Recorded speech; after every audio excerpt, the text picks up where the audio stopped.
I'm Wendy Dalpez, and I am a franchise owner and area developer with the Entrepreneur Source. I'm an alternative career coach, so basically what I do is help people fire awful bosses and become the CEO of their own business. I do work mostly with franchises, and I work mostly with people outside of our area. And when I chose this business, I was very excited about the fact that I could stay in the Wenatchee Valley but be able to work with people across the United States. I remember sitting down with Jim Fletcher at the SBDC and telling him what my plan was when I first started. And he said, "Oh my God, you're gonna fail. That's awful, terrible." And I love calling him all the time and telling him, I was right, this is great, I'm one of the top in the company. So it's been an absolutely great place for me to be. And I kind of became a coach, it was a fluke. I was at a conference in California.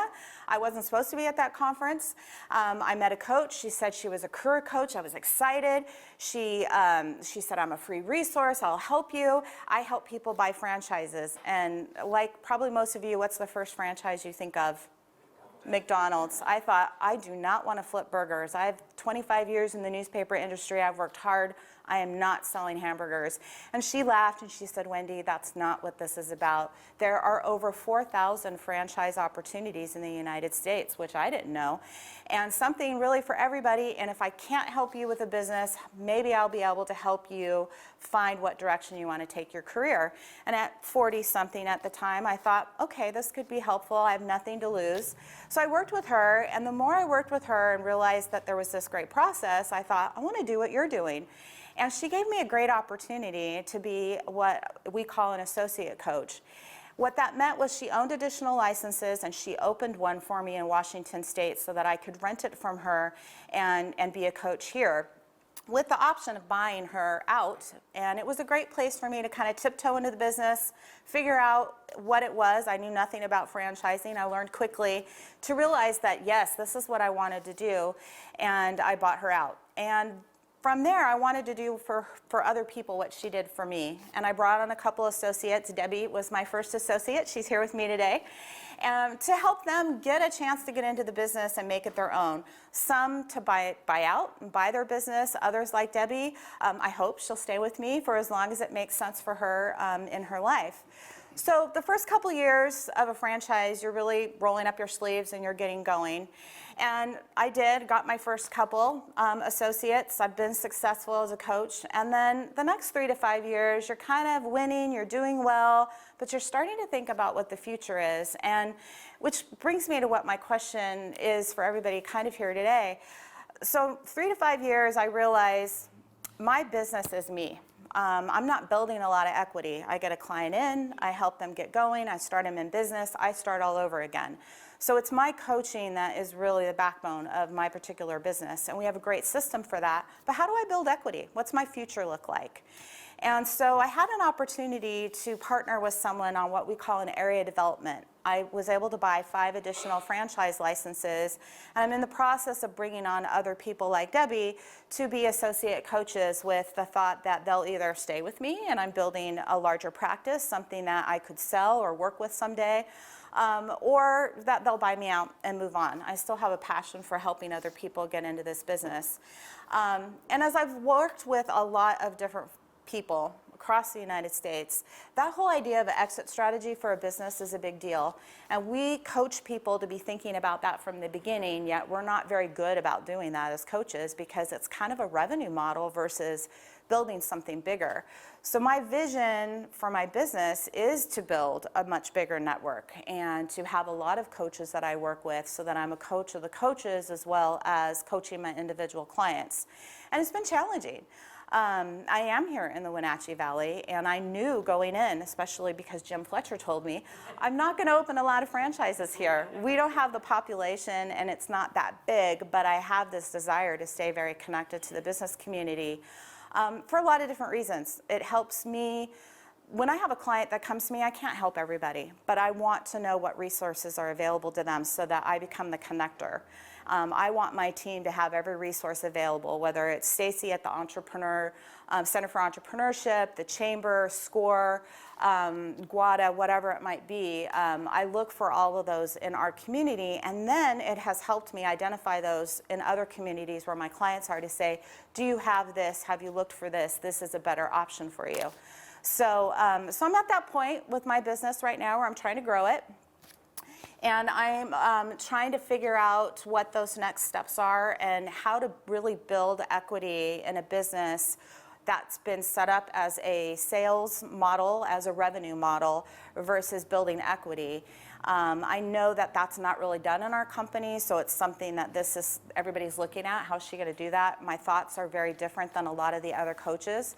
So that's really my question today, is to talk and hope to get information about succession planning, how to build equity in your practice when it's just you, and you know, any other connections that I'm missing in the Valley that would be helpful for my business.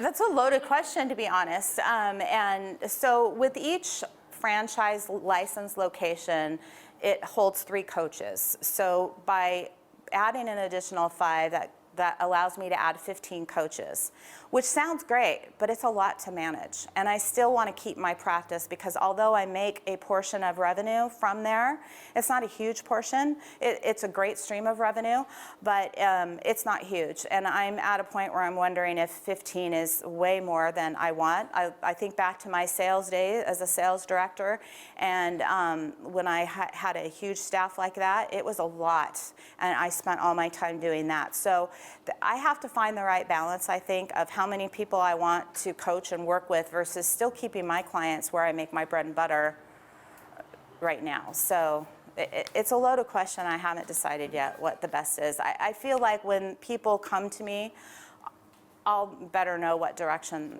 is good for them and help them in that way.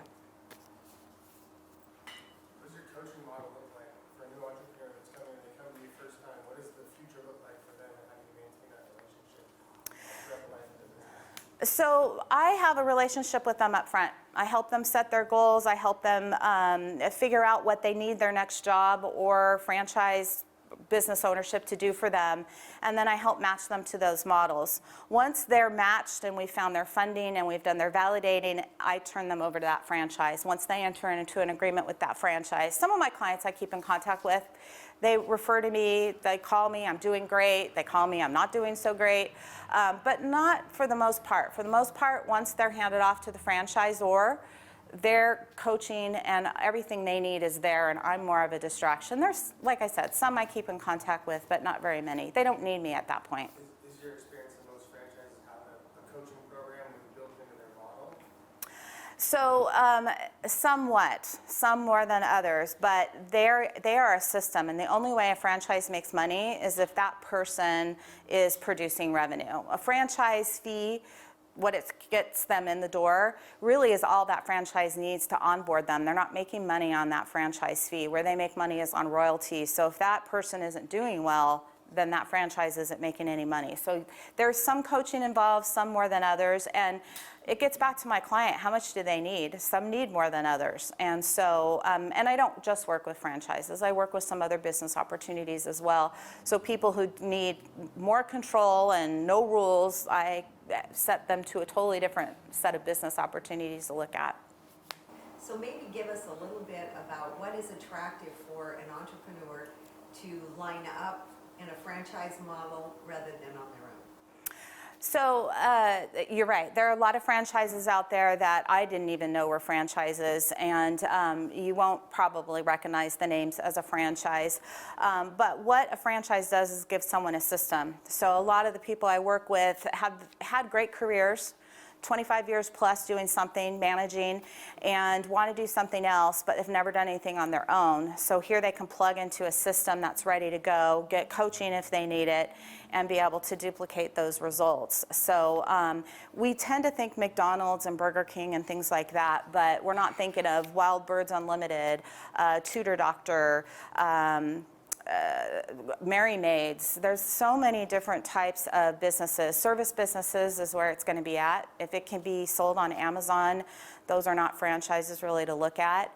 There are some good food franchises that are starting to come up that are a lot more turnkey, without kitchens and things like that I think could be very interesting. People still like to go out to eat. But services is what people need, and they want people to come to their homes.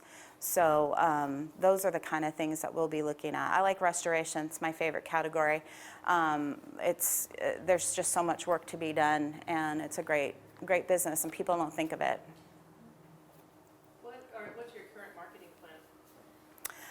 We have, of course, national marketing that is done through our company, so that works out really well. I work with a lot of people that are looking for jobs, so resumes that I get from many different sources, as well as I do a lot of networking, and that's been a little bit different. Not a lot of our coaches do that, and so it's been important to me to have a full practice to be able to help people, so I know that I'm not always the source that they need, and so that I know what else is out there. And I got lucky early on. Someone introduced me to Stacy, actually, who told me about all these economic development things that I had no clue were even existing out there in our community from where I was and what I was doing at the newspaper. So it really helped me open my eyes to what the possibilities were and to start making those connections. And it's kind of, I don't know what I don't know. So it's been good to reach out to a couple key people in our valley that have connected me with a lot of things, but I still feel that there's a lot that, I don't know. People said in my company, "You're crazy for bringing on coaches in your valley." And I'm like, we never step on each other, ever. I knew we weren't going to open a lot here, but we all have a different circle of influence and look at things differently. And I know there's things we still miss.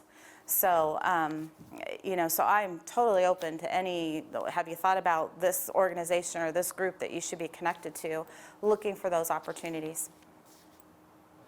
So it sounds like you're doing that locally, and then there's the national, and how about a regional view? I do a lot of regional work as well. We have quite a few coaches in Seattle. A lot. I don't know why, but there's just a lot in that particular area. And so I do a lot on this side. I'm trying to get much more involved with the Tri-Cities. I do some work in Yakima, some work in Spokane. If you have any connections there, I'd appreciate it. Spokane is really, really hard to get into. Some things in Idaho, it really depends. And I mean, Debbie and I've done military fairs in Las Vegas. So we have the option to go, anywhere in the United States, which is really nice and can be a lot of fun. But I'm still trying to focus on next steps and how to take a practice that is me and build equity in it so that I've got some options 10 years down the road. Wendy, how do you recruit and find the coaches who you coach?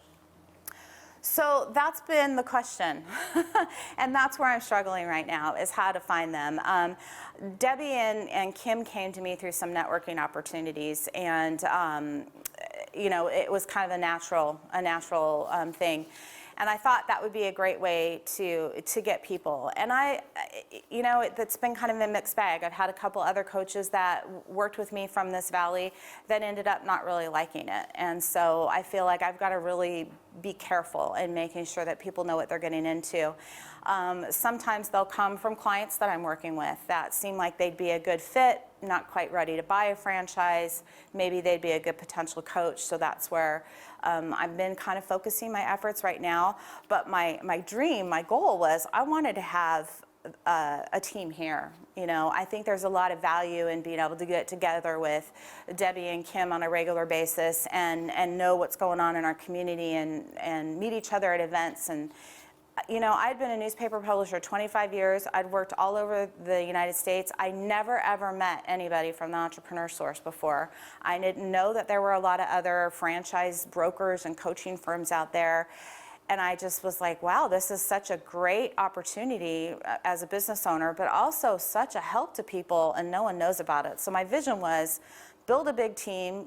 Everybody knows the Entrepreneur Source is the place you go if you're looking to start a business.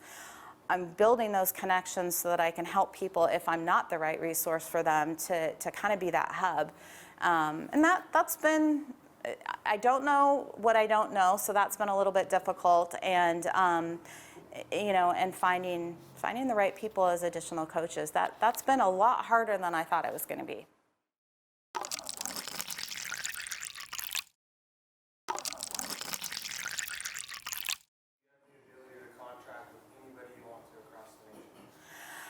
No.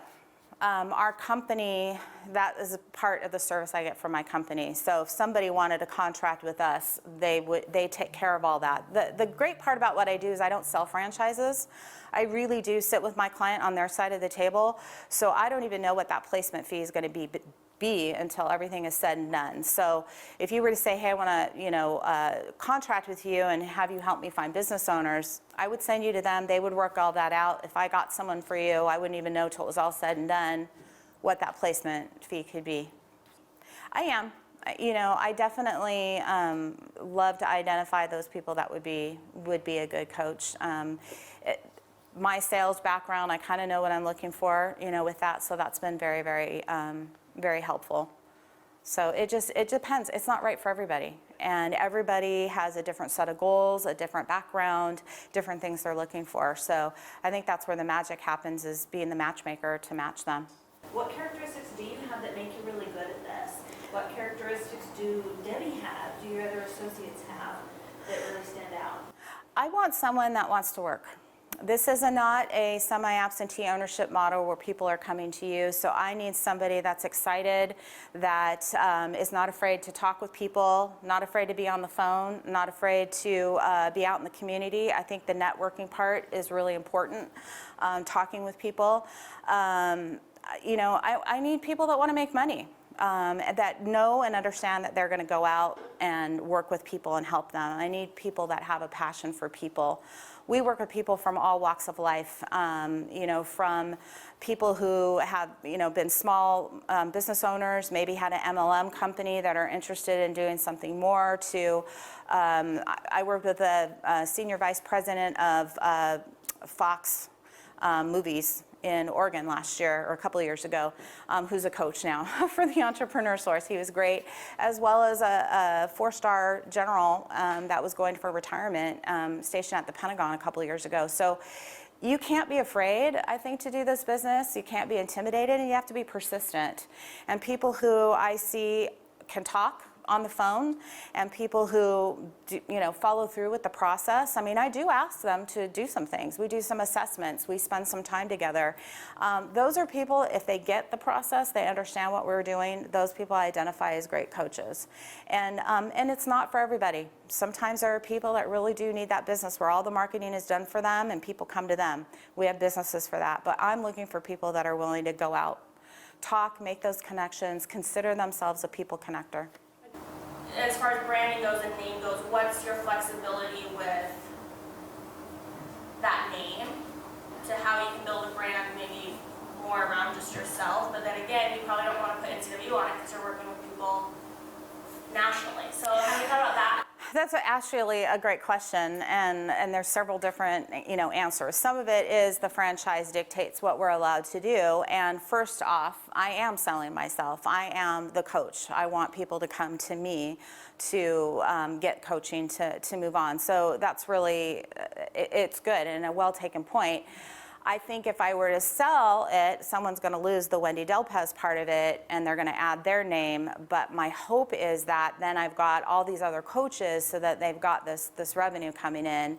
And it has been hard, because I'd love to see Debbie and Kim and I really being able to work in this community, and people going, oh, that's the Entrepreneur Source. And I think it has been hard for them, because people recognize it as me.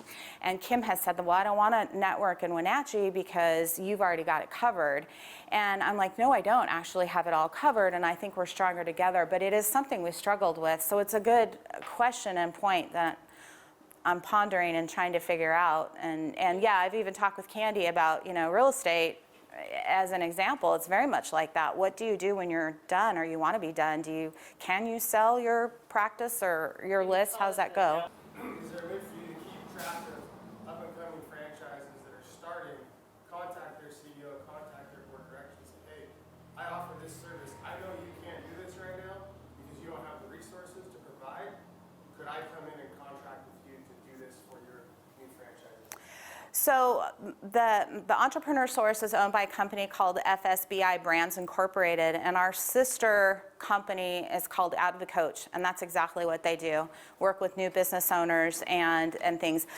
I can do that, but I've chosen not to do that. I felt like my strengths were in the business matchmaking, and I want someone to get the best business coaching they could possibly get. So we should talk afterwards, though, because I have some connections that I can give you that might be helpful for you. But yes, we do that. It's just part of our sister company. You can repeat some things that maybe came up earlier. How can we as a community really help you grow and expand your business?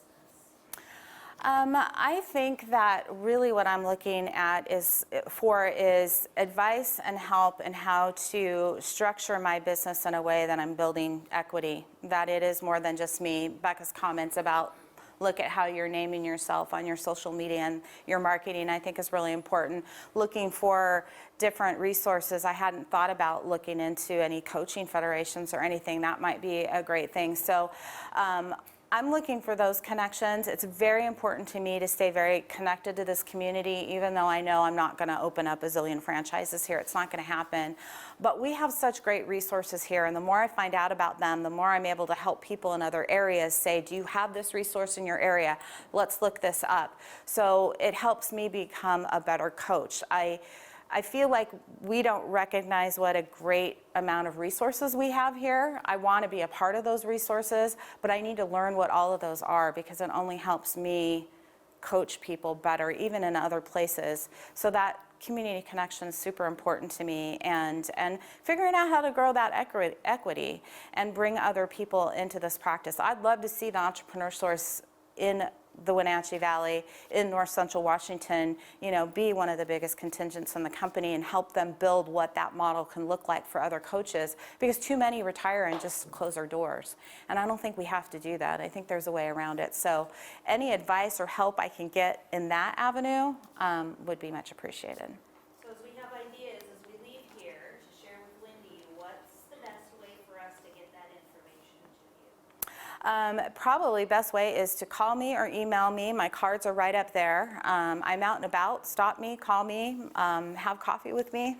Get me out of my home office. That's always good. I spend a lot of time on the phone, so in-person visits are very welcome. And that would be best.